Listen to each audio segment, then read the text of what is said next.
She stood there in her crisp white blazer and designer boots, pointing at my great-grandfather's barn like it was some kind of plague on her perfect little world. "Mr.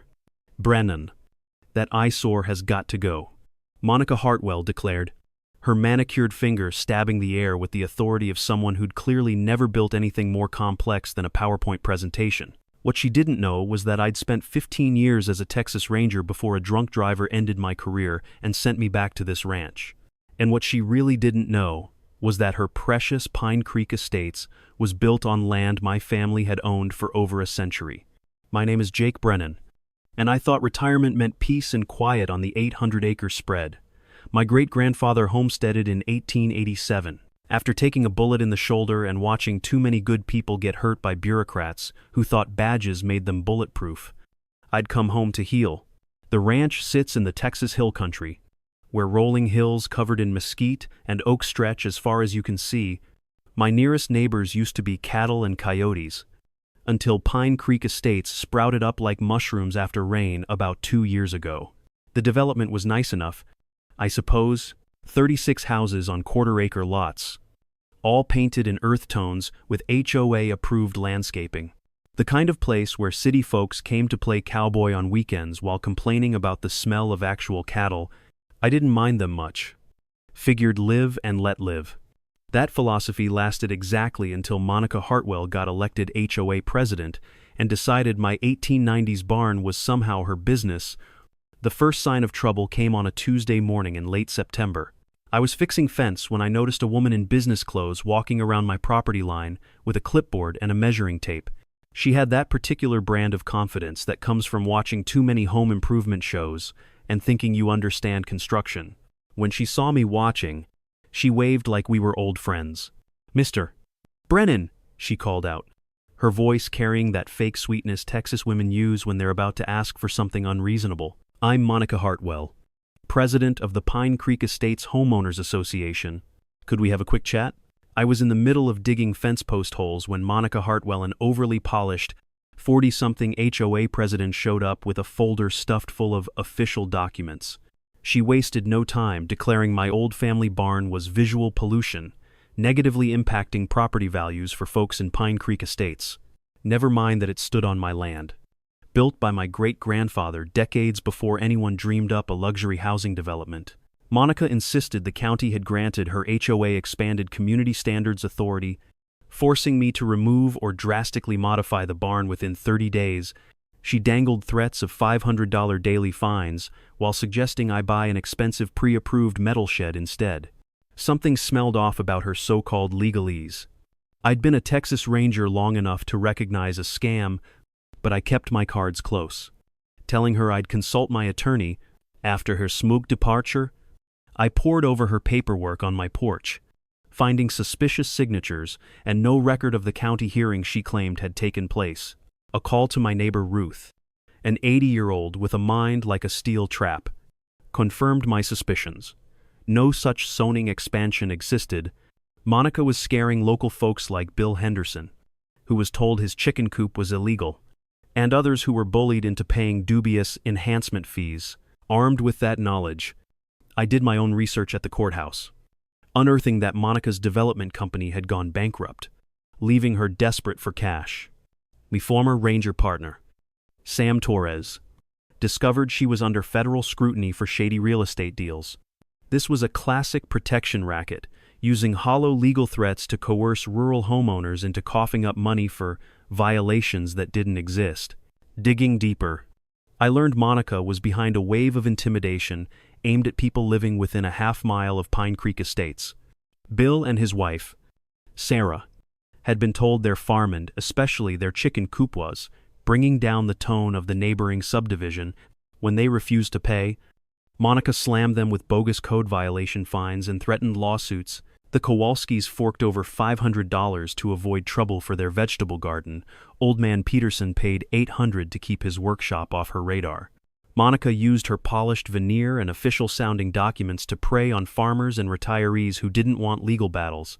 As a ranger, I'd seen plenty of con artists, but this one stood out because she was hitting folks where they lived, banking on their lack of resources or legal know-how.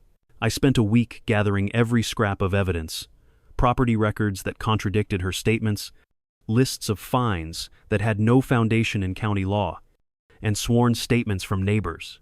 It was clear she had no genuine legal standing, just fabricated authority, probably cobbled together from templates and false county seals. Despite Monica's public facade of a well-run HOA, she was actually orchestrating a personal bailout scheme, extorting residents to keep herself afloat while under the watchful eye of creditors and investigators. Realizing we'd all been pushed around long enough, I rallied neighbors like Bill, Ruth, and anyone else caught in Monica's net. We visited the district attorney's office and presented a thorough complaint, complete with timelines, fonds de notices, and the suspiciously similar signatures Monica claimed were from different county officials. Once officials saw the extent of her forgery, they launched an investigation. Meanwhile, I paid a call on Monica at the Pine Creek Estates sales office, a rickety double-wide, with a community standards director nameplate on her desk. She greeted me with a practiced smile. Still dangling deadlines and fines for not demolishing my barn, I laid down copies of her fraudulent papers. Explaining that local law enforcement and the DA were now involved, she tried bluffing her way out, insinuating that resistance would only bring more trouble, but I'd come armed with statements from the neighbors she'd scammed, along with proof from county records that the expanded zone didn't exist. As more neighbors poured in, she realized her carefully woven con was unraveling. Within days, legal notices were served, Monica's creditors seized the remnants of her development project, and her phony fines were exposed. Without a foothold to stand on, she faced both financial ruin and potential criminal charges. My barn stayed put, weathered, gray, and full of family history, and the community learned a valuable lesson about the power of unity. These quiet hills and live oak groves didn't need her improvements. Instead, we united to protect our land, our legacy, and our right to live without fear of unscrupulous opportunists masquerading as upstanding citizens. Actually, Monica, I've been doing some research of my own. I pulled out a folder and sat down across from her desk. Interesting thing about community standard zones? They have to be approved by the county commissioners in a public hearing with proper notice to affected property owners. Monica's smile flickered slightly. I'm sure all proper procedures were followed. Really? Because I checked with the county clerk's office, and there's no record of any such hearing. In fact, there's no record of any community standard zone expansion at all. Perhaps there was an administrative filing that, Monica, let's cut the bullshit. I leaned forward, letting a little of my old ranger authority show through. You're running a scam. You created fake documents to extort money from people who don't know any better. That's fraud, extortion, and a half-dozen other felonies I could name without breaking a sweat. Monica's face went pale, but she rallied quickly. Mr. Brennan, I don't appreciate your accusatory tone. The Community Standards Board has legitimate authority. What Community Standards Board? The one that doesn't exist? The one with no legal authority outside your development, Monica? I've been investigating fraud longer than you've been alive. I know a con when I see one. She stood up abruptly, her composure finally cracking. Get out. Get out of my office right now, or I'll call the police. Go ahead, I said, not moving. I'd love to explain to the sheriff how you've been running a protection racket in his county. Monica's face flushed red. You have no idea who you're dealing with. Brennan, that barn is coming down one way or another, and if you don't do it voluntarily, we'll do it for you and bill you for the demolition. Is that a threat? It's a promise. I stood up slowly, my 6'2" frame casting a shadow across her desk. Monica, let me give you some advice from someone who's dealt with plenty of criminals over the years. When you're in a hole, stop digging. Walk away from this while you still can. But I could see in her eyes that she was too far in to back down. Desperation makes people do stupid things. And Monica Hartwell was desperate enough to double down on a scam that was already falling apart. That afternoon, I called Sam Torres again. Sam, I need you to do me another favor. I want surveillance equipment. The kind we used to use for undercover operations. Jake, what are you planning? Monica Hartwell just threatened to tear down my barn. I want everything documented when she tries. Sam agreed to help. And 2 days later, I had motion-activated cameras positioned around my property, with special attention to the barn and the areas where someone would approach from the development. I also installed a security system with alerts sent directly to my phone. While I was setting up my electronic surveillance, I paid another visit to Ruth Mackenzie. Ruth, I need to ask you something. That barn of mine, you've seen it almost every day for 60 years. What would you say if someone claimed it was an eyesore that hurt property values? Ruth laughed. Honey, that barn is the most beautiful building in the county. It's got character you can't buy in any store. Those people in Pine Creek, they live in houses that look like they were built from a catalog. Your barn has history. Would you be willing to put that in writing? You bet I would. I collected similar statements from Bill Henderson, the Kowalskis, and several other longtime residents. Every one of them described the barn as a landmark, a piece of local history that added character to the area rather than detracting from it. Meanwhile, Monica was escalating her campaign. She started showing up at my property line with different people, pointing at the barn and taking photos. One morning I caught her with a man in a hard hat and clipboard, someone she introduced as a structural engineer, conducting a safety assessment. Ma'am, I called out from my porch. You're on private property. I need you to leave. We're conducting a legitimate safety inspection under county authority. Monica replied, her voice carrying across the distance, No, you're trespassing. This is your only warning. They left, but not before taking more photos and having what looked like an animated discussion about the barn's condition. That evening, I found a new document tucked under my windshield wiper, a structural safety violation notice, claiming the barn posed an imminent danger to public safety and had to be demolished immediately. The notice was more elaborate than Monica's previous fakes, complete with technical-sounding language about foundation issues and structural integrity. But like everything else she'd produced, it had no legal authority behind it. I was starting to understand Monica's strategy. Overwhelm her targets with official-looking paperwork until they either paid up or gave in out of exhaustion. The next escalation came 3 days later. I was in town getting supplies when my phone started buzzing with security alerts. Someone was on my property. And they weren't just taking pictures this time. I raced home to find a small convoy in my driveway, Monica's white SUV, a pickup truck with Henderson Construction painted on the side, and a flatbed trailer carrying a small excavator. Monica stood near the barn directing 2 men in hard hats as they unloaded equipment. I parked across my driveway, blocking their exit, and got out with my phone recording. Monica, what the hell do you think you're doing? She turned with that infuriating smile still plastered on her face. Jake, we tried to work with you, but the safety situation has become too serious to ignore. We're here to address the structural hazards before someone gets hurt. This is private property. You have no authority here. Actually, we do. She waved another document, emergency demolition order issued under the county's public safety statutes. When a structure poses an imminent danger, the county has the right to take immediate action to protect the public. I looked at the 2 construction workers, who seemed increasingly uncomfortable with the situation. You boys see any permits? Any county officials? Any actual authority for what you're doing here? The older one, probably the company owner, shifted nervously. Ma'am, you said this was all approved and legal. It is legal. Monica snapped. Mr. Brennan is just being difficult. Actually, I said, pulling out my retired ranger badge. I'm being a law enforcement officer. This is criminal trespass and destruction of property. If you start that excavator, you're committing felony vandalism. The construction workers looked at each other, then at Monica, then at me. Ma'am, I think we need to see some actual paperwork from the county before we proceed. Monica's face flushed red. I'm paying you to do a job, not ask questions. Not if it's going to land us in jail, the contractor said.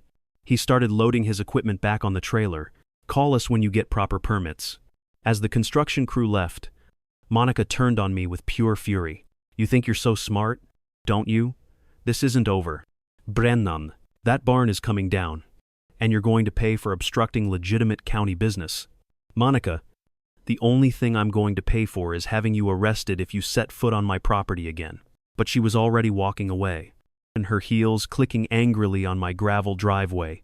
I watched her leave, then called the sheriff's office to report the attempted trespass and vandalism. Deputy Martinez, who'd known me since my ranger days, came out to take a statement. "Jake, sounds like you've got yourself a real piece of work there," he said after reviewing my evidence. "Problem is, unless she actually damages something or refuses to leave when ordered, it's hard to make charges stick. I understand, but I want it documented in case she escalates." "Oh, she'll escalate. People like that always do. They can't help themselves." Martinez was right. 2 days later, I woke up to find the barn surrounded by orange traffic cones and danger condemned structure signs. Monica had apparently spent the night turning my property into her own little construction zone. I called the sheriff's office again, and this time Martinez came out with a warrant. "Jake, vandalism of private property is a Class A misdemeanor. If you want to press charges, we can arrest her." "Not yet. I want to see how far she'll go first." But I was also making my own preparations. I'd spent 2 weeks gathering evidence, documenting Monica's scam, and building a case that would hold up in court. Now it was time to turn the tables. I started by sending a registered letter to Monica, care of the Pine Creek Estates HOA. The letter was simple and straightforward. "Dear Miss Hartwell, your repeated trespassing on my property and placement of unauthorized signs constitutes vandalism under Texas Penal Code, Section 28. Bah. Each instance of trespassing will be billed at $500 per hour for security monitoring, plus $200 per day for sign removal and property restoration. Current charges total $2. Sube. Payment is due within 30 days. Sincerely, Jake Brennan." I sent copies to the Pine Creek Development Company, the HOA board, and the county sheriff's office. Then I sat back and waited for Monica's response. It came sooner than expected. The next morning, Monica stormed up my driveway with a folder full of papers and a cell phone pressed to her ear. "This is harassment," she shouted before she was even within normal conversation distance. "You can't bill me for exercising legitimate authority. Actually, I can. You're trespassing on private property and vandalizing my land. In Texas, property owners have the right to charge for unauthorized use." Monica waved her folder. "I have documentation proving my authority. Show me." She pulled out the same fake community standards document, the phony structural assessment, and several new papers that looked equally official and equally meaningless. "The county has delegated enforcement authority to the Pine Creek Community Standards Board." "Monica, there is no Pine Creek Community Standards Board. There's no legal authority for anything you're doing. You're running a con game, and frankly, you're not very good at it. How dare you? How dare I what? Tell the truth? Monica, I've been investigating fraud for 15 years. I know how to spot a scam, and I know how to prove it in court. You've created fake documents, impersonated county officials, and extorted money from my neighbors. That's felony fraud in Texas." Monica's face went through several color changes before settling on an unhealthy shade of red. "You think you can intimidate me with your big talk and your fake badge? I'm not afraid of some washed-up cop playing cowboy. That's where you made your biggest mistake? Monica, see, you never bothered to research who you were targeting. If you had, you'd have learned that I spent 15 years with the Texas Rangers investigating exactly the kind of fraud you're running. You'd have learned that I have contacts in every law enforcement agency in the state, and you'd have learned that threatening my family's property is the fastest way to make me very, very motivated to see you in prison." Monica tried to maintain her composure, but I could see the fear creeping into her eyes. "This isn't over." "Yes, it is. Here's what's going to happen. You're going to remove every sign you've placed on my property. You're going to stop harassing my neighbors. You're going to pay my bill for trespassing and vandalism. And you're going to pray I don't decide to have the FBI investigate your little protection racket." "The FBI?" Monica's voice cracked slightly. "Wire fraud, mail fraud, extortion, racketeering. Monica, you've been using fake documents to extort money across state lines if any of your victims have out-of-state banks. That makes it federal." I could see her calculating, trying to figure out how much trouble she was really in. "I want my lawyer present for any further discussions." Good idea. You're going to need one. After Monica left, I called Sam Torres with an update. Sam, I think our friend is getting ready to cut and run. Can you keep an eye on her finances? If she's planning to disappear, she'll need to move money around first. Already on it. Jake. She's been liquidating assets for the past week. Looks like she's preparing for a quick exit. That confirmed my suspicion that Monica was running more than just a small-time scam. She was systematically looting the Pine Creek development and using the fake enforcement scheme to generate quick cash before disappearing. The barn was just the most visible part of a larger fraud operation. 2 days later, I got a call from Bill Henderson. Jake, you need to get over here right now. Monica's got a crew at my place, and they're tearing down my chicken coop. I drove over to find the same construction crew that had shown up at my barn. This time actually working. They'd torn down half of Bill's chicken coop and were loading the debris into a dumpster while Monica supervised from her SUV. Bill, did you authorize this? Hell no, they just showed up and started working. When I tried to stop them, that woman showed me some paper saying it was a county order. I walked over to Monica's vehicle. Planning to pay for the destruction of private property, Monica rolled down her window with a smug smile. Mr. Henderson signed a consent agreement last week. This is perfectly legal. Show me the agreement. She produced a document that was obviously forged. Bill's signature was close, but not quite right. And the date was wrong. More importantly, Bill was standing right there saying he'd never signed anything. Monica, you just made a very serious mistake. Forging someone's signature on a legal document is a felony. Prove it. I don't have to prove it. Bill's right here to testify. He never signed that paper. And I'm recording this conversation on my phone. You've just confessed to forgery and destruction of property on camera. Monica's confidence evaporated. She looked at the construction crew, who'd stopped working and were staring at us. Then at the half-demolished chicken coop. Then at Bill's furious face. This is all a misunderstanding, she said weakly. No, this is a felony. Boys, I called to the construction crew. You might want to stop working until the sheriff gets here to sort this out. I called 911 and requested deputies for vandalism in progress. Monica tried to leave, but I blocked her SUV with my truck until law enforcement arrived. When Deputy Martinez showed up with backup, he took statements from everyone involved. The construction crew confirmed they'd been hired by Monica and shown what they thought were legitimate county documents. Bill confirmed he'd never signed any agreement, and I provided my recording of Monica's admissions. Ma'am, you're under arrest for criminal mischief, forgery, and fraud, Martinez told Monica as he put her in handcuffs. As they loaded Monica into the patrol car, she looked at me through the window with pure hatred. This isn't over, Brennan. Yes. It is. But Monica had one more surprise in store. While she was spending the night in county jail, someone broke into the Pine Creek Estates office and stole all the financial records. By the time she made bail the next morning, every trace of her scam operation had disappeared. I wasn't surprised. People like Monica always have an exit strategy, and destroying evidence is usually part of it. But she'd underestimated my ranger training and my contacts in law enforcement. I'd made copies of everything. 2 weeks later, Monica Hartwell was indicted by a federal grand jury on charges of wire fraud, mail fraud, extortion, and racketeering. The FBI had traced her operation across 3 states and found evidence of similar scams targeting rural property owners near golf course developments and luxury subdivisions. The barn still stands, weathered gray wood and all. I've had several offers to buy the property from developers who want to tear it down and build more houses. But it's not for sale. Some things are more valuable than money. Ruth McKenzie stops by every few weeks to check on me and admire the barn. Jake, your great-grandfather would be proud. She told me last week. He built that barn to last. Just like he built your family to last. The Pine Creek development is under new management now, with an HOA that actually follows the law. Most of Monica's victims got their money back through the federal restitution program, and several of them have become good friends. As for Monica, she pleaded guilty to avoid trial and got 5 years in federal prison. I heard she's working in the prison library, probably planning her next scam.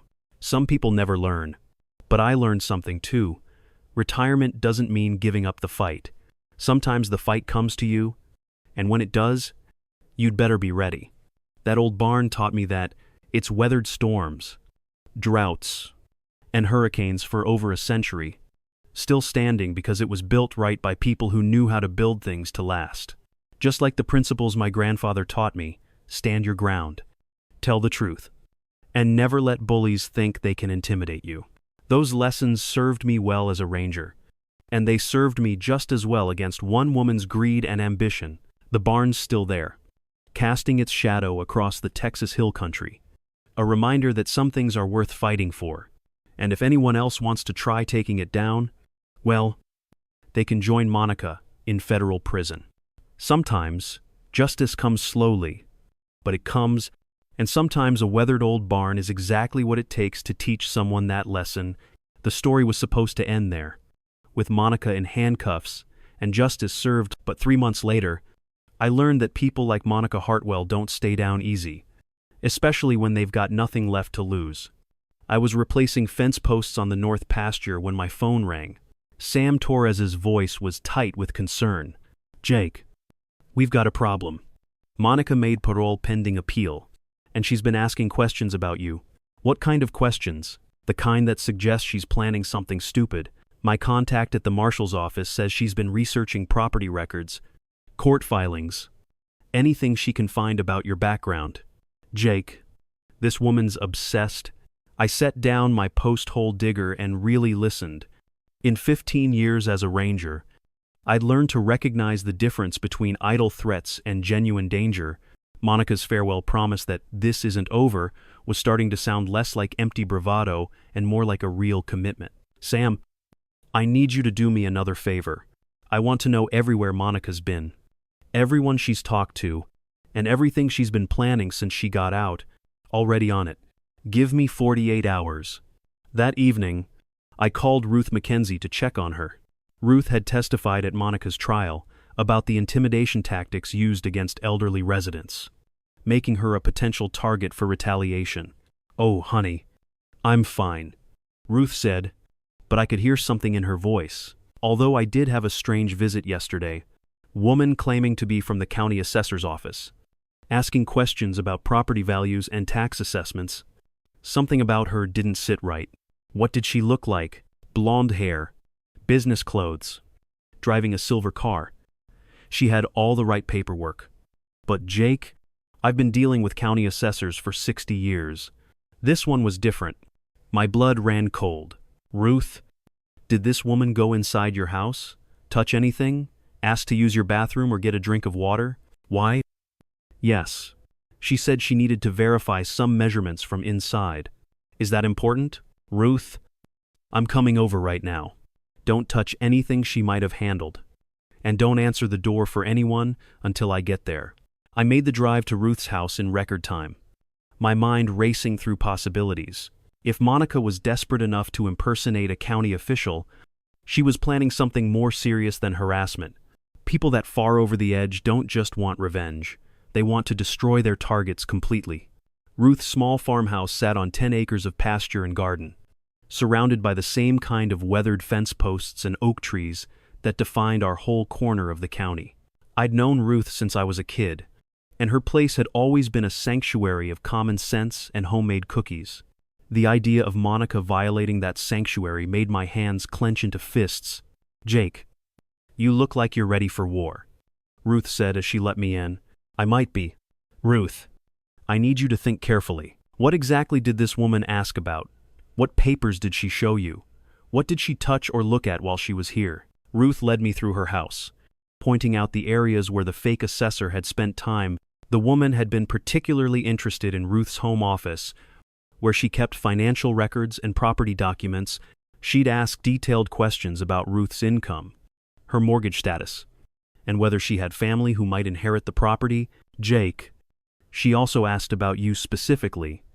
Wanted to know how long we'd been neighbors, whether I'd testified voluntarily at her trial, that sort of thing." That confirmed my worst suspicions. Monica wasn't just gathering information. She was planning targeted retaliation against the people who'd helped bring her down.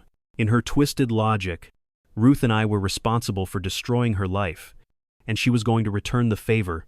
I called Deputy Martinez and requested an immediate wellness check on all of Monica's trial witnesses. Martinez. This woman's escalating. She's not just planning harassment. She's conducting surveillance and intelligence gathering. That suggests something much more serious. Jake, you think she's planning violence? I think she's planning something permanent. People don't impersonate county officials just to satisfy curiosity. Martinez agreed to increase patrols in our area and issued a BOLO alert for Monica's vehicle. But I knew from experience that reactive security measures weren't enough when dealing with someone who'd already crossed the line from legal schemes to outright criminal behavior. That night, I reinforced my own security measures. I added motion sensors around Ruth's property, installed trail cameras at strategic points along the roads leading to our area, and set up a communication system that would let Ruth contact me instantly if anything seemed wrong. I also called Bill Henderson to warn him about Monica's apparent surveillance operation. Bill, I need you and Sarah to be extra careful for the next few weeks. Don't answer the door for anyone claiming to be from the county. And call me immediately if you see anyone you don't recognize prowling around your property. Jake, how dangerous is this woman? Dangerous enough? She's lost everything, and she blames us for it. People in that situation don't think rationally. 2 days later, Sam Torres called with an update that confirmed my worst fears. Jake, Monica's been busy. She's rented a storage unit under a false name, purchased a used pickup truck with cash, and withdrawn everything from her remaining bank accounts. My contact at the jail says she's been corresponding with someone who was arrested for arson in Dallas last year. Arson? Gets worse? She's also been researching property insurance policies and building construction techniques. Jake, I think she's planning to burn down your barn. The thought of Monica destroying my great-grandfather's barn filled me with a cold fury I hadn't felt since my ranger days. That building represented 4 generations of my family's history. Built with their own hands from trees they'd cleared themselves. It wasn't just a structure. It was a monument to the kind of people who'd built Texas from nothing but determination and sweat. Sam, I need surveillance equipment. Professional grade. Night vision. Motion detection. The works. Jake, are you planning to catch her in the act? I'm planning to stop her permanently. That evening, I turned my ranch into a fortress. I installed infrared cameras with wireless transmission to my phone, set up motion sensors that would trigger floodlights and alarms, and positioned myself with a clear view of the barn from my bedroom window. If Monica wanted to destroy my family's legacy, she'd have to go through me first. The attack came 3 nights later, just after midnight. My phone buzzed with motion alerts from the perimeter sensors, and I looked out to see a dark pickup truck moving slowly down the farm road with its headlights off. The driver was using night vision goggles, suggesting this wasn't a casual trespasser. I called 911 to report suspicious activity, then grabbed my rifle and night vision scope. 15 years of law enforcement had taught me patience. Monica would have to actually commit a crime before I could stop her with force. The truck parked behind a stand of oak trees about 300 yards from the barn. I watched through my scope as 2 figures got out, Monica and a large man I didn't recognize. They were carrying jerry cans and what looked like ignition devices. My phone rang. Martinez calling from dispatch. Jake, units are en route, but they're 20 minutes out. What's your situation? 2 suspects approaching the barn with accelerants. I've got clear sight lines and positive identification on Monica Hartwell. Jake, do not engage unless you're in immediate danger. Let us handle this. But 20 minutes was too long. Monica and her accomplice were already at the barn, splashing gasoline around the base of the walls. In the green glow of my night vision scope, I could see Monica's face twisted with satisfaction as she prepared to destroy everything my family had built. I made a decision that my ranger training had prepared me for, but that I'd hoped never to face on my own land. I left my house quietly, using the darkness and my knowledge of the terrain to get within effective range. Monica, I called out when I was 50 yards away. Texas Rangers, drop what you're doing and step away from the building. Monica spun around, lighter in her hand. Stay back. Brennan, I'm going to watch this place burn, and there's nothing you can do to stop me.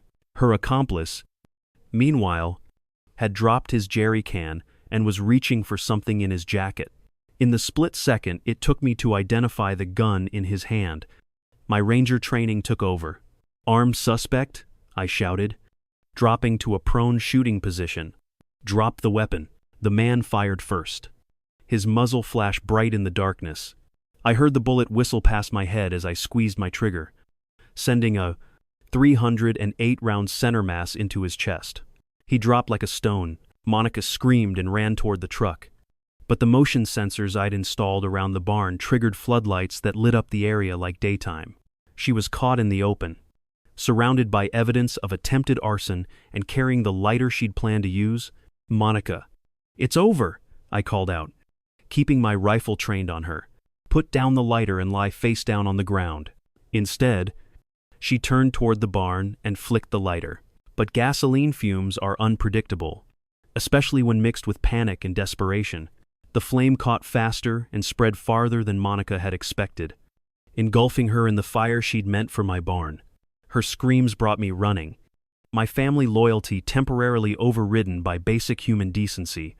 I reached her as Deputy Martinez and his backup units arrived, their sirens and flashing lights turning the rural darkness into chaos. Monica survived, but barely. Third-degree burns over 60% of her body meant months of hospitalization and permanent disfigurement. Her accomplice, who turned out to be another one of her fraud victims who'd been blackmailed into helping her, died at the scene. The barn, protected by the sprinkler system I'd installed after the first threats, suffered only minor damage to one wall. Nothing that couldn't be repaired with wood from the same trees my great-grandfather had used over a century ago. At Monica's sentencing hearing 6 months later, I sat in the gallery and watched as the judge handed down 25 years for attempted arson, conspiracy, and violation of federal parole. Monica, heavily bandaged and confined to a wheelchair, showed no remorse. "Your Honor," she said when given a chance to speak, "I was defending my community against a man who thinks he's above the law." The judge, clearly unimpressed, responded, "Miss Hartwell, you have shown a complete inability to accept responsibility for your actions. You've terrorized elderly residents, committed fraud across multiple states, and attempted to destroy irreplaceable historical property. The court sees no evidence that you pose anything but a continued threat to society." As they wheeled Monica away to begin her sentence, she looked at me one last time, but instead of hatred, I saw something that might have been recognition, the understanding that her choices had led her to this moment, and that all the anger and blame in the world couldn't change the consequences. Ruth Mackenzie, who'd insisted on attending the sentencing despite her age, squeezed my arm as we left the courthouse. "Jake, your great-grandfather would be proud. You protected what he built, but you also showed mercy to someone who didn't deserve it." "Ruth, I'm not sure pulling her out of that fire was mercy.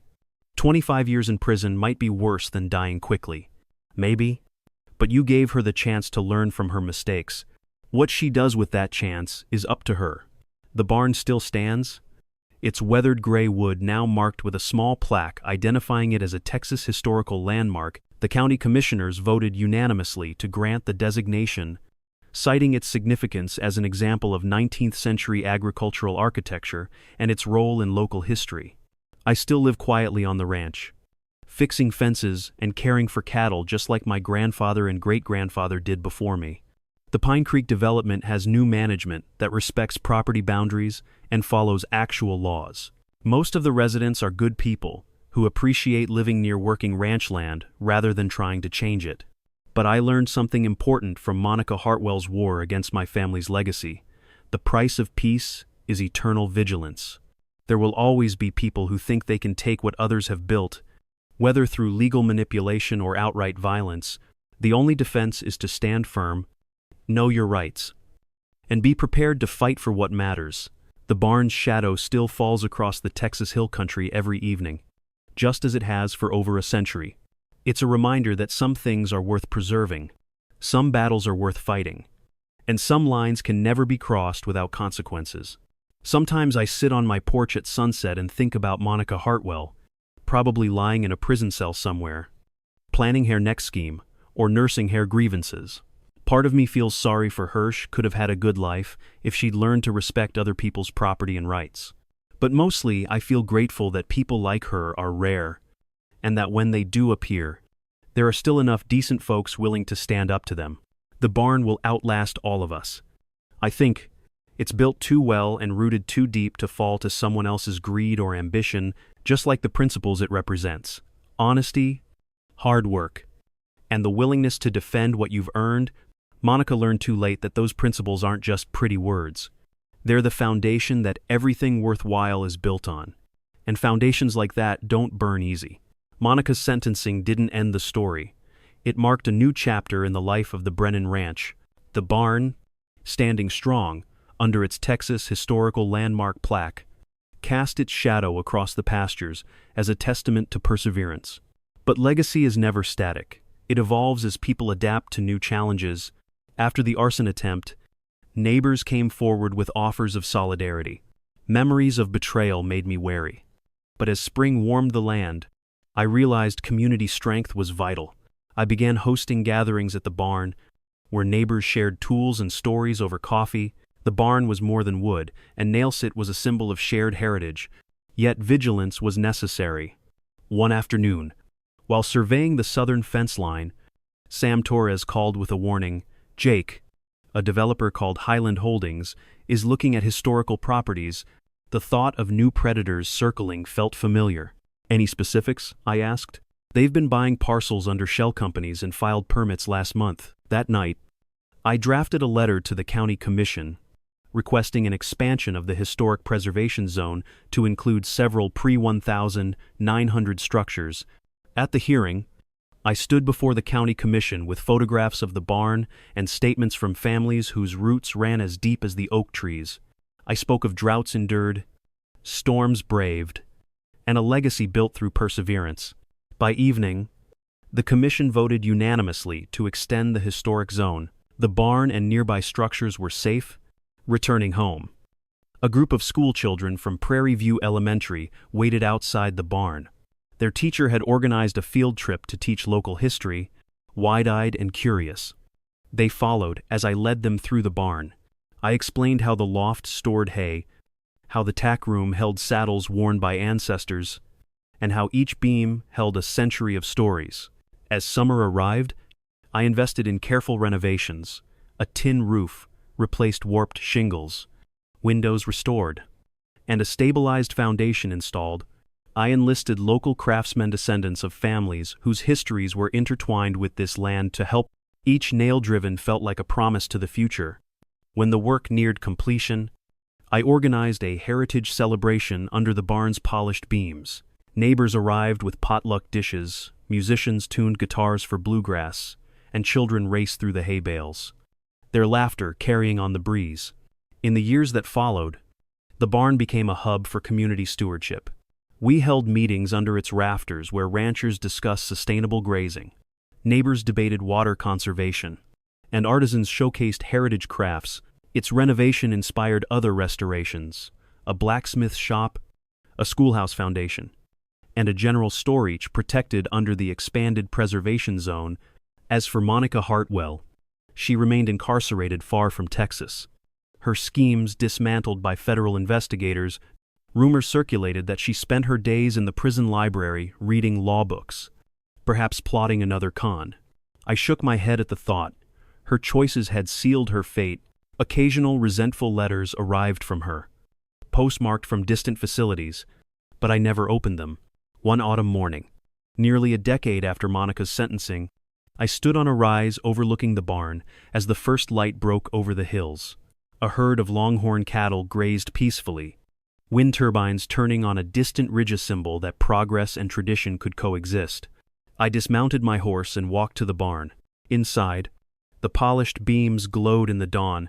I climbed the loft ladder, pausing at a beam where J.B.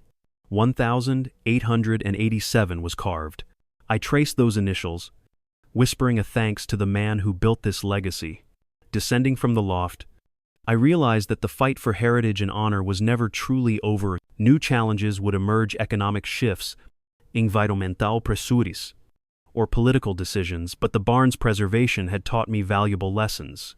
Community, unity, trumps individual greed, stories bind us to a place, and vigilance must be perpetual.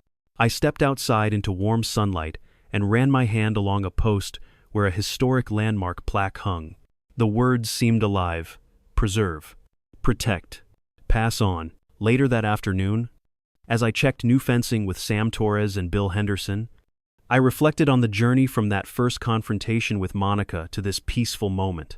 The barn's shadow stretched long across the pasture, a silent witness to trials faced and victories won.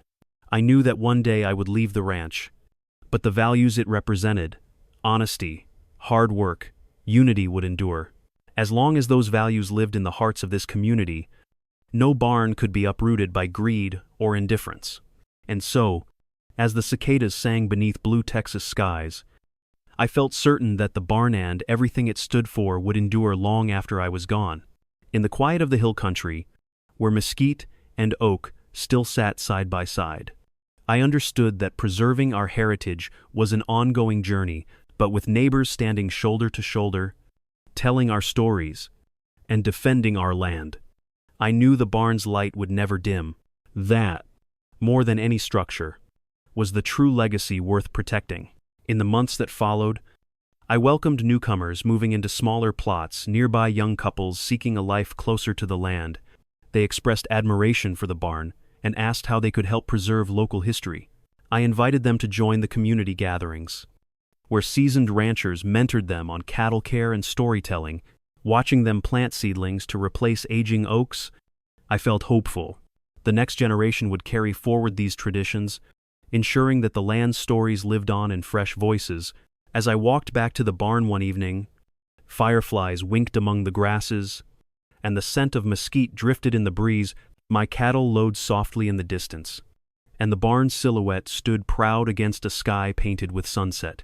I paused to listen to the hum of life around my neighbors chatting in hushed tones, a guitar riff strumming in the distance, and the soft creak of the barn's door swinging in the wind. In that moment, I knew with certainty that the barn's legacy was secure, held in the hearts and hands of those who cared for it.